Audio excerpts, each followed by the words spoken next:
Most people have it completely wrong. When you hear the word stillness, your mind probably goes somewhere soft, somewhere quiet.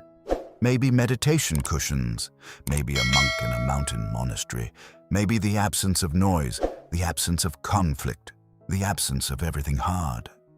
That picture is not stillness. That is escape. And escape and stillness are not just different, they are opposites. Real stillness, the kind the ancient philosophers practiced, the kind that Marcus Aurelius carried into war, the kind that Epictetus maintained in chains, is not the absence of chaos. It is the mastery of it. It is not peace as a destination you reach when life finally calms down. It is a weapon you deploy precisely when life refuses to calm down. This is what nobody tells you. This is the revelation that changes everything. Stillness is not what happens when the war ends. Stillness is what wins the war. This is mind armor. And today, we are going into the truth about ancient stillness that most people never reach, never practice, and never benefit from, because they never understood what it actually is. By the end of this, you will see stillness differently. You will use it differently. And the chaos in your life will lose a power over you that it has probably held for a very long time. Stay with me. Let me start with what stillness is not, because the misunderstanding runs so deep that we have to clear the ground before we can build on it.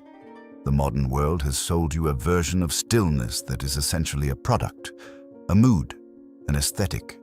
It looks like candles and breathing apps and weekend retreats where you disconnect from your phone for 48 hours and return feeling temporarily lighter. And there is nothing wrong with rest. Rest has its place. But rest is not what the Stoics were talking about when they pointed towards stillness. Not even close. The kind of stillness most people pursue is reactive. Something becomes too loud, too overwhelming, too much, and the response is to seek quiet, to withdraw, to find a corner of existence where the pressure can't reach. This is understandable. It is human, but it is not a strategy. It is a coping mechanism, and coping mechanisms, by definition, are responses to something that has already won. You feel overwhelmed, so you retreat to stillness. The overwhelm is still there, waiting for you when you return. Nothing has changed. The stillness was a pause, not a transformation. The Stoics understood something fundamentally different.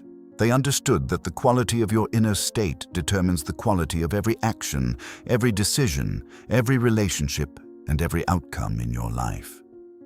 Not occasionally, not under ideal conditions, always.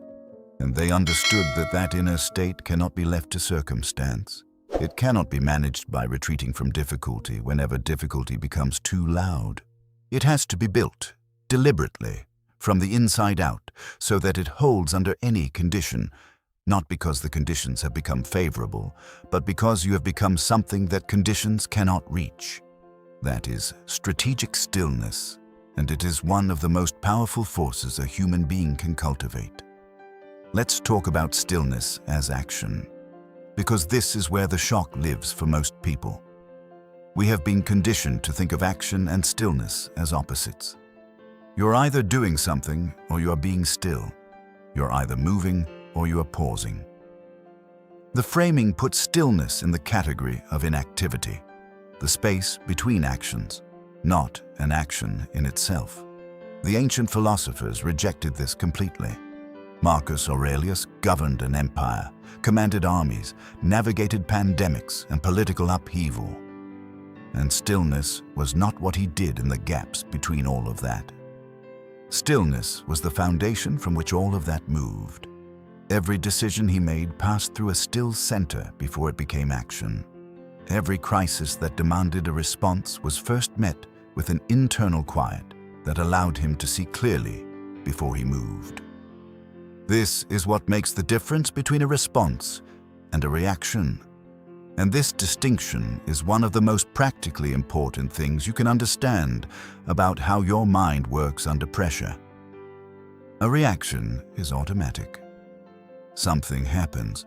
Your nervous system registers threat or disruption, and before your conscious mind has fully processed the situation, your body and mouth are already in motion. You've said the thing, you've sent the message, you've made the decision. From a place of activation, not clarity. And you often spend significant time afterward dealing with the consequences of what your activated state produced. A response is different. Something happens, you meet it first with stillness, even briefly, even for just a few seconds. And from that still place, you choose how to move. You're no longer being moved by the situation. You're moving through it, with direction, with intention, with the full intelligence of your mind available rather than just the speed of your instinct. Epictetus, the Stoic philosopher who spent years as a slave before buying his freedom, taught this as the core discipline of a free life. He said that between stimulus and response, there is a space. And in that space lies your freedom. Fill that space with stillness, and every response you give becomes a choice. Surrender that space to reaction, and you are not free. You are simply a more sophisticated kind of puppet, pulled around by events instead of chains. Think about the inner wars most people are fighting right now, the conflict with a colleague that never seems to resolve, the argument with someone close that keeps circling back to the same point, the internal battle over a decision that you keep postponing because every time you approach it, your mind becomes too loud to think clearly. Now ask yourself honestly, how many of those wars are being prolonged by reaction? How many of those conflicts exist not because the situation itself is unresolvable, but because every engagement with it comes from activation rather than stillness? Because you go in hot and come out having generated more material for the next round? Strategic stillness would not make those situations disappear, but it would change the terrain completely. Because a still mind engaging with a problem sees the problem.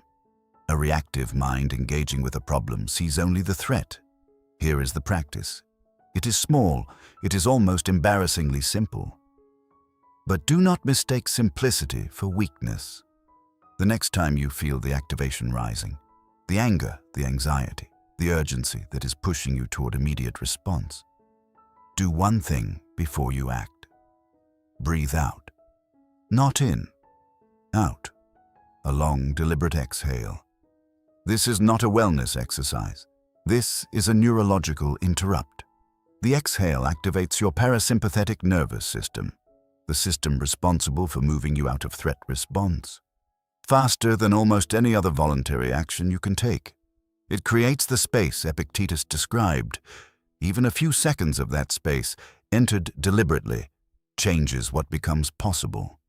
The Stoics didn't have the neuroscience, but they had the practice. And they built empires of stillness from exactly this kind of small, repeated, deliberate choice. Now let's draw the distinction that most people miss entirely. The difference between Stoic stillness and what we might call spiritual stillness. Because these two things are often confused, and the confusion costs people enormously in terms of how they actually apply these ideas to their lives. Spiritual stillness, in the broad sense across many traditions, is oriented toward transcendence. The goal is to quiet the ego, to dissolve the separation between self and the larger whole, to find peace through surrender. In its highest forms, it is a profound and legitimate path, but its orientation is fundamentally inward and upward, away from the conflicts of the world toward something beyond them. Stoic stillness is oriented differently. It does not ask you to transcend the world. It asks you to engage the world more fully, more clearly, more powerfully, from a stable inner foundation. The Stoic is not trying to escape the inner war. The Stoic is trying to win it. And then, from that victory, engage with everything, the difficulty, the conflict, the chaos, the obligation, without being broken by it. This is a crucial distinction. Because if you bring a spiritual framework to a Stoic problem, you will often find yourself trying to detach from things that actually require engagement. You will seek peace when what the moment requires is clarity. You will pursue surrender when what the situation demands is a decisive, grounded response. Marcus Aurelius did not detach from his responsibilities because they caused him suffering. He developed a stillness that allowed him to carry those responsibilities without being crushed by them. He did not transcend the grief of losing his children. He held it fully from a place that was still enough to keep functioning. That is not detachment. That is an entirely different kind of strength. Seneca understood this too. He wrote extensively about the difference between the person who seeks calm by removing themselves from difficulty and the person who cultivates calm that travels with them everywhere. He called the second kind of person prepared, and the first kind merely fortunate. Because the person who is calm only when life is calm has not built anything. They have simply been lucky. The moment the luck runs out, so does the calm. Stoic stillness is portable. It is not dependent on your environment, your circumstances, your relationships being in the right configuration. It is a quality of your inner state that you have built through practice. And because you built it, it belongs to you in any condition. This is the hidden knowledge. This is what changes the entire frame. You're not looking for stillness in life. You're building stillness that you carry into life. And once you understand that, once you feel the difference between those two orientations, everything about how you approach difficulty changes. You stop waiting for the chaos to end before you feel steady. You stop needing conditions to cooperate before you feel capable. You bring your steadiness into the chaos. You bring your clarity into the conflict. You bring your armor into the war. The war does not stop, but you stop losing it. Let's talk about the immediate mindset shifts. Because everything we've covered today needs to translate into something that changes how you show up starting now, not eventually. The first shift is this. Stop treating your emotional state as information about your circumstances and start treating it as information about your practice. Most people, when they feel anxious or reactive or overwhelmed, interpret that feeling as a signal about the world. The world is too much. The situation is too hard. The pressure is too great. The feeling seems to confirm a story about external reality. The Stoic reads it differently.